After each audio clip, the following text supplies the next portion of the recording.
ಇತ್ತೀಚಿನ ದಿನಗಳಲ್ಲಿ ಬಿಳಿ ಮುಟ್ಟಿನ ಸಮಸ್ಯೆ ತುಂಬಾ ಆಗ್ತಾ ಇದೆ.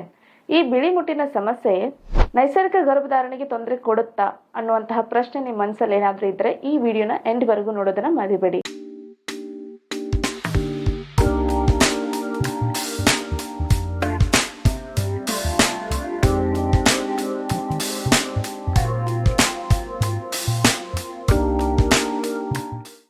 ನಮಸ್ಕಾರ, ನಾನು Pooja Ganesh, a clinical dietitian and also the founder of fit Karnataka mission. ಬಿಳಿ ಮುಟ್ಟಿನ ಸಮಸ್ಯೆ ಅಂತ ಬಂದಾಗ ತುಂಬಾ ಜನ ಭಯ ಪಡ್ತಾರೆ. ಎಲ್ಲಿ ನನಗೆ ನ್ಯಾಚುರಲ್ ಕನ್ಸಪ್ಷನ್ಗೆ ತೊಂದರೆ ಆಗ್ಬಿಡುತ್ತೆ ಅಥವಾ ನನಗೆ ಆರೋಗ್ಯ ಸಮಸ್ಯೆ ಏನಾದರೂ ಸೀವಿಯರ್ ಇದೆಯಾ ಅಂತ ಹೇಳಿ. ಹಾಗೇನೆ ಬಿಳಿ ಮುಟ್ಟಿನ ಸಮಸ್ಯೆ ಅನುಭವಿಸ್ತಾ ಇರುವಂತ ಹೆಣ್ಮಕ್ಳ ದೇಹದಲ್ಲೂ ಕೂಡ ತುಂಬಾನೇ ಏರಿಳಿತ ಆಗ್ತಾ ಇರುತ್ತೆ. ಅದಕ್ಕೋಸ್ಕರ ನೀವು ಮೊದಲು ಯಾವುದು ನಾರ್ಮಲ್ ಆ್ಯಂಡ್ ಯಾವುದು ಅಬ್ನಾರ್ಮಲ್, ಯಾವುದು ಹೋಮ್ ರೆಮಿಡೀಸಿಂದ ವರ್ಕ್ ಆಗುತ್ತೆ, ಯಾವುದಕ್ಕೆ ಡಾಕ್ಟರ್ನ ಕನ್ಸಲ್ಟ್ ಮಾಡಲೇಬೇಕು ಅನ್ನೋದನ್ನ ಇವತ್ತಿನ ದಿನ ತಿಳ್ಕೊಳ್ತೀರಾ. ಹಾಗೆಯೇ ಬಿಳಿ ಮುಟ್ಟಿನ ಪ್ರತಿ ನಾನು ಹೋಮ್ ರೆಮಿಡೀಸನ್ನು ಕೂಡ ಈ ವಿಡಿಯೋದಲ್ಲಿ ಕೊಡ್ತಾ ಇದ್ದೀನಿ. ಸೊ ಎಂಡ್ವರೆಗೂ ಎಲ್ಲೂ ಕೂಡ ವಿಡಿಯೋನ ಸ್ಕಿಪ್ ಮಾಡಕ್ಕೆ ಹೋಗಬೇಡಿ. ಬಿಳಿ ಮುಟ್ಟು ಯಾವ ಥರ ಇರುತ್ತೆ ಅಂತ ನೋಡೋದಾದ್ರೆ, ಇದು ಮಿಲ್ಕಿ ಹಾಲಿನಂತೆ ಇರುತ್ತೆ. ಹಾಗೆಯೇ ಮೊಟ್ಟೆ ಬಿಳಿ ಭಾಗದಂತೆ ಇರುತ್ತೆ. ಇದು ಸ್ವಲ್ಪ ಸ್ಟ್ರೆಚಿ ಆಗಿರುತ್ತೆ.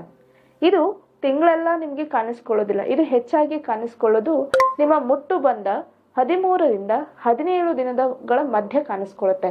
ಇದಕ್ಕೆ ನಾವು ಫರ್ಟೈಲ್ ವಿಂಡೋ ಅಂತ ಕೂಡ ಕರಿತೀವಿ. ಈ ಸಂದರ್ಭದಲ್ಲಿ ನಿಮ್ಮ ದೇಹದಲ್ಲಿ ಎಗ್ ರಿಲೀಸ್ ಆಗುತ್ತೆ, ಓವ್ಯುಲೇಷನ್ ಆಗುತ್ತೆ. ಅದರ ಒಂದು ಸಿಂಪ್ಟಮ್ಸ್ ಪ್ರತಿ ನಿಮ್ಮ ದೇಹದಿಂದ ಸ್ವಲ್ಪ ವೈಟ್ ಡಿಸ್ಚಾರ್ಜ್ ಆಗುತ್ತೆ. ಇದು ತುಂಬಾ ಕರ್ಡಿಯಾಗೂ ಇರೋದಿಲ್ಲ, ಗಾಢವಾಗೂ ಇರೋದಿಲ್ಲ. ಇದು ತುಂಬಾ ಮಿಲ್ಕಿ ಆ್ಯಂಡ್ ಸ್ಟ್ರೆಚಿ ಆಗಿರುತ್ತೆ. ಸೊ ಇದ್ರ ಮೂಲಕ ನೀವು ಐಡೆಂಟಿಫೈ ಮಾಡ್ಬೋದು ಇದು ನಾರ್ಮಲ್ ಕಂಡೀಷನ್ ಅಂತ. ಇನ್ನು ಎರಡನೇ ಸಿಂಪ್ಟಮ್ಸ್ ಯಾವ ಥರ ನೀವು ಐಡೆಂಟಿಫೈ ಮಾಡ್ಬೋದು ಅಂದರೆ, ಇದು ಯಾವುದೇ ರೀತಿ ವಾಸನೆನ ಹೊಂದಿರೋದಿಲ್ಲ. ಹಾಗೆಯೇ ಕೆರೆತ, ಇಚಿನೆಸ್ ಕೂಡ ಇರೋದಿಲ್ಲ. ಸೊ ಇದು ಒಂದು ನಾರ್ಮಲ್ ಕಂಡೀಷನ್.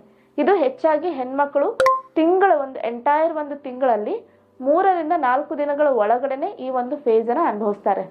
ಇನ್ನು ಅಬ್ನಾರ್ಮಲ್ ಅಂತ ಯಾವ ಕಂಡೀಷನಲ್ಲಿ ಕರಿತೀವಿ ಅಂದರೆ, ಬಿಳಿ ಮುಟ್ಟು ಸತತವಾಗಿ 6 ದಿನ, 7 ದಿನ, 8 ದಿನಗಳ ಮೇಲ್ಪಟ್ಟು ದೇಹದಿಂದ ಹೋಗ್ತಾ ಇರುತ್ತೆ.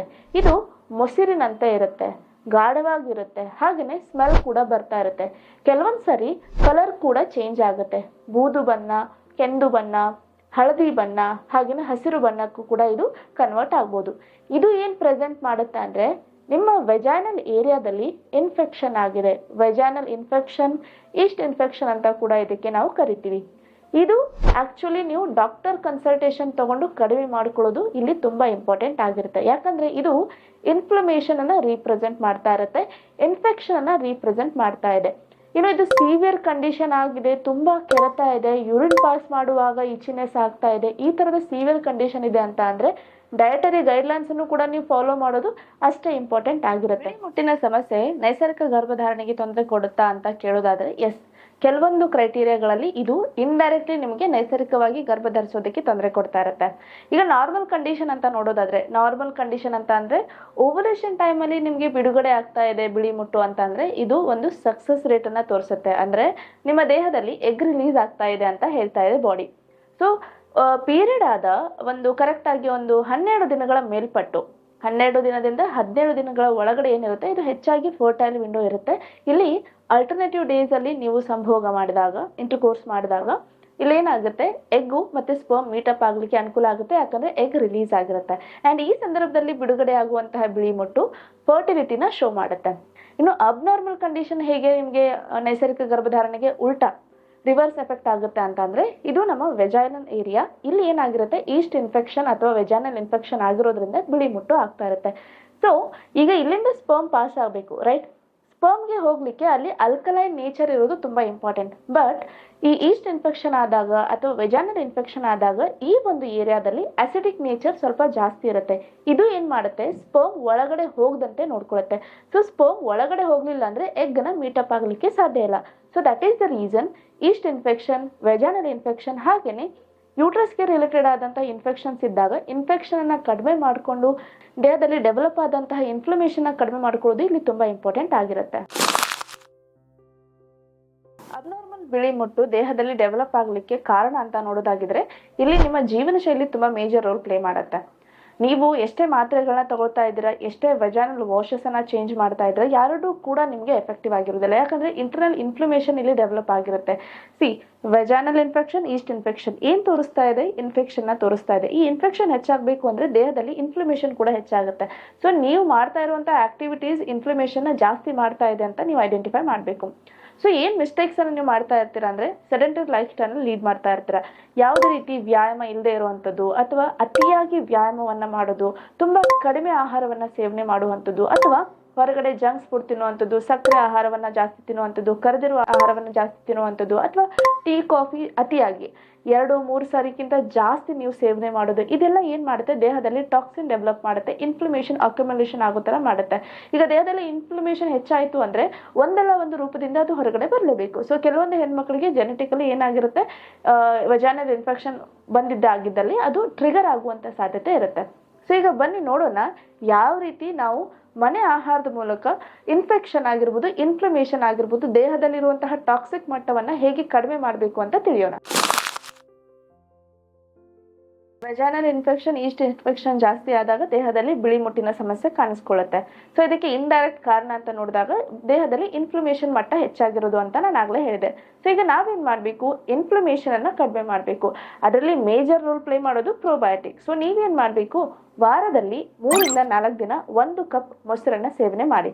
ಸಕ್ಕರೆ ಹಾಕಕ್ಕೆ ಹೋಗಬೇಡಿ, ಉಪ್ಪು ಹಾಕಕ್ಕೆ ಹೋಗಬೇಡಿ, ಹಾಗೆ ಕನ್ಸ್ಯೂಮ್ ಮಾಡಿ ಊಟದ ಜೊತೆಗೆ. ಓಕೆ, ಇನ್ನು ದೇಹವನ್ನು ಹೈಡ್ರೇಟ್ ಆಗಿಡೋದು ಇಲ್ಲಿ ತುಂಬ ಇಂಪಾರ್ಟೆಂಟ್. ಹಾಗೆಯೇ ಪ್ರೋಬಯೋಟಿಕ್ ಅಂತ ಬಂದಾಗ ಮಜ್ಜಿಗೆ ಕೂಡ ಒಂದು ಒಳ್ಳೆ ರೋಲನ್ನು ಪ್ಲೇ ಮಾಡುತ್ತೆ. ಪ್ರತಿದಿನ ಅಟ್ಲೀಸ್ಟ್ 1 ಲೋಟ ಮಜ್ಜಿಗೆಯನ್ನು ಸೇವಿಸಿ. ಆ ಮಜ್ಜಿಗೆಯಲ್ಲಿ ಒಂದು ಅರ್ಧ ಚಿಟಿಕೆಯಷ್ಟು ಜೀರಿಗೆ ಪುಡಿ, ಅರ್ಧ ಟೀ ಸ್ಪೂನಷ್ಟು ಫ್ಲಾಕ್ಸೀಡ್ ಪುಡಿನ ಬೆರೆಸಿ ಕುಡಿದಿದ್ದಲ್ಲಿ ಇನ್ನೂ ಒಳ್ಳೆ ರೀತಿಯಲ್ಲಿ ಫಲಿತಾಂಶ ಸಿಗುತ್ತೆ. ಇನ್ನು ಹೈಡ್ರೇಷನ್ ಅಂತ ಹೇಳಿದೆ, ಇದು ಟಾಕ್ಸಿನ್ಸನ್ನು ಫ್ಲಶ್ ಔಟ್ ಮಾಡೋದಕ್ಕೆ ಹೆಲ್ಪ್ ಮಾಡುತ್ತೆ. ಸೊ ಹೀಗಾಗಿ ಥ್ರೂಔಟ್ ಡೇ 3 ಲೀಟರ್ ನೀರು ಕುಡಿಯೋದು ಇಲ್ಲಿ ಅವಶ್ಯಕ. ನೀವೇನಾದರೂ ಬರೀ 2 ಲೀಟರ್ ನೀರು ಕುಡಿತಾ ಇದ್ದೀರಾ, ತುಂಬ ಹೆವಿ ಎಕ್ಸಸೈಸ್ ಮಾಡ್ತಾ ಇದ್ದೀರಾ ಅಂದರೆ ವಾಟರ್ ಲಾಸ್ ಆಗ್ತಾ ಇರುತ್ತೆ. ಸೊ ಸರಿಯಾಗಿ 3 ಲೀಟರ್ ನೀರನ್ನು ಸೇವನೆ ಇಲ್ಲಿ ಮಾಡಲೇಬೇಕು. ಇನ್ನು ಇನ್ಫ್ಲಮೇಷನ್ ಕಡಿಮೆ ಆಗಬೇಕು ಅಂದರೆ ಆ್ಯಂಟಿ ಇನ್ಫ್ಲಮೇಟರಿ ಫುಡ್ಡನ್ನು ಆ್ಯಡ್ ಮಾಡಬೇಕು. ಅದರಲ್ಲಿ ಮುಖ್ಯವಾಗಿ ಬರೋದು ವಿಟಮಿನ್ ಸಿ ರಿಚ್ ಇರುವಂತಹ ನೆಲ್ಲಿಕಾಯಿ. ಈ ನೆಲ್ಲಿಕಾಯನ್ನು ಉಪ್ಪಿನಕಾಯಿ ರೂಪದಲ್ಲಿ ಸೇವಿಸಿ, ಚಟ್ನಿ ರೂಪದಲ್ಲಿ ಸೇವಿಸಿ, ಅಥವಾ ನೀವು ನೆಲ್ಲಿಕಾಯಿ ರಸವನ್ನು ಮಾಡಿಬಿಟ್ಟು 1 ಲೋಟ ಬೆಚ್ಚಗಿನ ನೀರಿಗೆ ನೆಲ್ಲಿಕಾಯಿ ರಸ 1 ಟೇಬಲ್ ಸ್ಪೂನ್ ಹಾಕಿಬಿಟ್ಟು ಬೆಳಿಗ್ಗೆ ಖಾಲಿ ಹೊಟ್ಟೆಯಲ್ಲಿ ಅಥವಾ ಊಟದ ನಂತರ ಅಥವಾ ಸಾಯಂಕಾಲದ ಹೊತ್ತು ನೀವು ಸೇವನೆ ಮಾಡಬಹುದು. ನಿಮ್ಮ BMI ನಾರ್ಮಲ್ ರೇಂಜ್ ಇದೆ ಅಂದರೆ ನೀವು ತುಂಬ ದಪ್ಪ ಇಲ್ಲ ಅಂತ ಅಂದರೆ ನೀವು ಪ್ರತಿನಿತ್ಯ 1 ಬಾಳೆಹಣ್ಣನ್ನು ಸೇವಿಸೋದಕ್ಕೆ ಟ್ರೈ ಮಾಡಿ. ಯಾಕಂತಂದ್ರೆ ಇದು ವೆಜಾನಲ್ ಫ್ಲೋರಾ ಅಂದರೆ pH ಬ್ಯಾಲೆನ್ಸನ್ನು ಮಾಡುತ್ತೆ, ಸ್ಪರ್ಮ್ ಒಳಗಡೆ ಹೋಗಲಿಕ್ಕೆ ಅನುಕೂಲ ಆಗುತ್ತೆ. ಯಾಕಂದರೆ ಅಸಿಡಿಕ್ ನೇಚರನ್ನು ಅಲ್ಕಲೈನ್ ನೇಚರ್ಗೆ ನಾವು ಕನ್ವರ್ಟ್ ಮಾಡಬೇಕು. ಇಲ್ಲಿ ವಾಟರ್ ಇಂಟೇಕ್ ಎಷ್ಟು ಇಂಪಾರ್ಟೆಂಟು, ಒಂದು ಒಳ್ಳೆ ನ್ಯೂಟ್ರಿಷನ್ ಕೂಡ ಅಷ್ಟೇ ಇಂಪಾರ್ಟೆಂಟ್ ಆಗಿರುತ್ತೆ. ಒಳ್ಳೆ ಜೀವನ ಶೈಲಿ ಫಾಲೋ ಮಾಡೋದು ಇಲ್ಲಿ ಅಷ್ಟೇ ಇಂಪಾರ್ಟೆಂಟ್ ಆಗಿರುತ್ತೆ. ಈ ರೆಮಿಡೀಸ್ಗಳ ಜೊತೆಗೆ ಒಳ್ಳೆ ಜೀವನ ಶೈಲಿಯನ್ನು ಇಟ್ಕೊಳ್ಳೋದು ತುಂಬ ಇಂಪಾರ್ಟೆಂಟ್. ಸರಿಯಾದ ನಿದ್ದೆ, ಪ್ರತಿನಿತ್ಯ 20-30 ನಿಮಿಷ ಕನಿಷ್ಠ ವ್ಯಾಯಾಮ ಮಾಡಬೇಕು. ನಾನು ತುಂಬ ಕಡಿಮೆ ಸಮಯ ಹೇಳ್ತಾ ಇದ್ದೀನಿ. If you can do more than 40 minutes ತುಂಬಾ ಒಳ್ಳೆಯದು.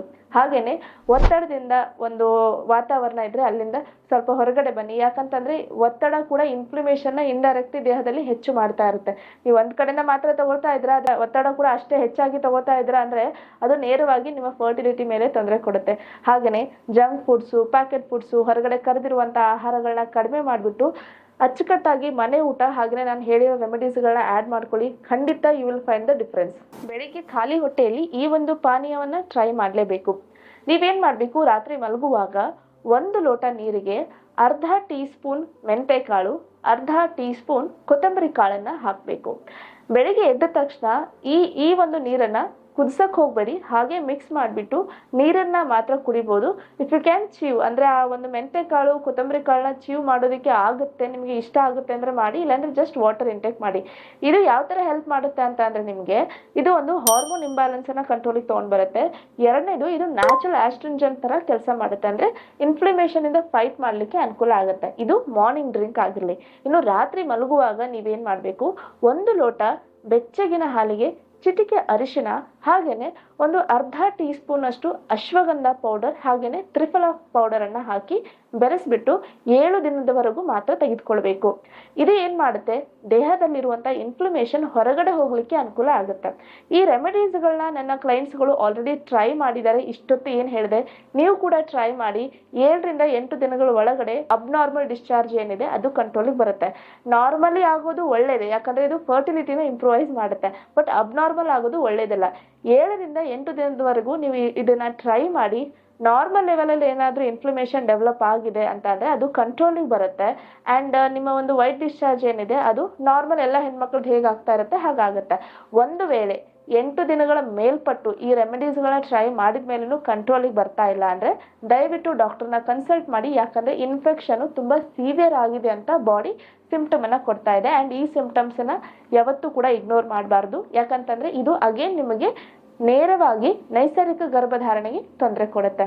ಇವತ್ತಿನ ವಿಡಿಯೋ ನಿಮ್ಮೆಲ್ಲರಿಗೂ ಇಷ್ಟ ಆಯಿತು ಅಂತ ಭಾವಿಸ್ತೀನಿ. ನಾನು ಹೇಳ್ಕೊಟ್ಟಂತಹ ರೆಮಿಡೀಸನ್ನು ಫಾಲೋ ಮಾಡಿ ಆಲ್ರೆಡಿ ಸುಮಾರು ಜನ ಇದರ ಬೆನಿಫಿಟ್ಸನ್ನು ಕಂಡುಕೊಂಡಿದ್ದಾರೆ. ಹಾಗೆಯೇ ಯಾರಿಗೆಲ್ಲ ಬಿಳಿ ಮುಟ್ಟಿನ ಸಮಸ್ಯೆ ಇದೆ ನಿಮ್ಮ ಫೀಮೇಲ್ ಫ್ರೆಂಡ್ಸ್ಗೆ ಅವರೆಲ್ಲರಿಗೂ ಕೂಡ ವಿಡಿಯೋನ ಶೇರ್ ಮಾಡೋದನ್ನು ಮರಿಬೇಡಿ. Thank you so much for watching this video.